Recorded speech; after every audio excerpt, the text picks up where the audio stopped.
Roli përfaqësimit të kërkesave dhe problemeve të banorëve përmes Këshillit të Fshatit apo lagjes ishte qëllimi i debatit organizuar nga organizata jo qeveritare Forumi për Iniciativa Qytetare. Të pranishëm ishin disa prej kandidatëve për kryetar komune si dhe përfaqësues të tjerë politik. Nazim Haliti, përfaqësuesi i kësaj organizate, ftoi përfaqësuesit politik për të ndarë objektivat e tyre mbi këtë çështje, me qëllim lehtësimin e qasjeve nga organet kompetente. Nuk kam para për dëgjuar të jetë përmendur shumë komunikimi i pushtetit lokal me qytetarët në vendbanimet e tyre, një komunikim do ta quaja unë kushtimisht i strukturuar.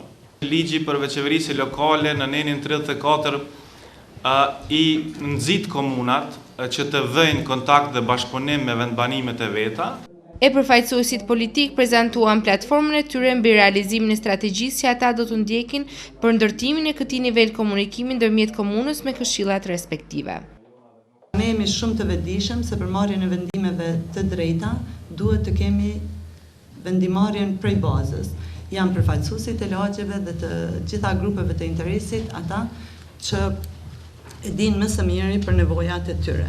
Subjekti politik Aleanca Kosova Re, bashkësinë lokale e sheh si diçka apolitike, diçka me të cilët një kryetar i një bashkësie lokale do të mirret me problemet e qytetarëve dhe ai kryetar bashkësie lokale duhet të jetë linku ndërmjet qytetarëve dhe institucionit të kryetarit të komunës. Partia Demokratike dhe në këto zgjedhje që janë të 3 nëntorit, Dega Xhakov është konsultuar me shumicën e bashkësive lokale, me përfaqësues të atyre bashkësive, me qytetarë të vullnetit mirë dhe platforma jonë ka ardhur si rezultat dhe oferta jonë për qytetin e Xhakovës, për komunën tonë është si rezultat i zërit juve, sepse ju jeni zëri drejt për drejt i gjitha kërkesave dhe i gjitha sfidave me të cilat ballafaqohet qytetari në bashkinë tuaj përkatëse.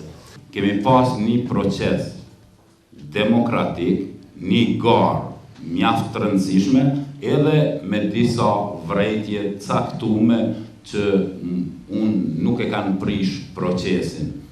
Në fokusin tim, ka qenë çdoherë komunikimi edhe kur nuk kemi pas si këshilla. Nuk ka përfaqësues të fshatra që nuk kanë komunikuar për një çështje të caktuar. Aktivizmi qytetar mund të shqyrtohet edhe si element i rëndësishëm edhe i demokracisë pjesëmarrëse, ku qytetari nuk është vetëm një tatim paguesi i rregullt apo tatim paguesi i pronës, mirë po qytetari është edhe një aktivist i drejtë i cili merr pjesë në jetën institucionale dhe në krijimin e politikave. Do të themi se ky aktivizëm ka pas një rëndësi shumë të madhe. Unë si përfaqësues kam qenë edhe si trajner i cili ka mundësuar pjesëtarëve të bashkësive lokale në ngritjen e kapaciteteve të tyre dhe e kam pasur që ata kanë një energji dhe një vullnet shumë të mirë në pjesëmarrje në lidhje me vendimarrjen lokale. Mbas prezantimit të programeve të tyre, debati vazhdoi me pyetje dhe përgjigje konstruktive, mbi arritjen dinamike të këtij komunikimi ndërmjet komunës me këshillat e lagjeve dhe fshatrave.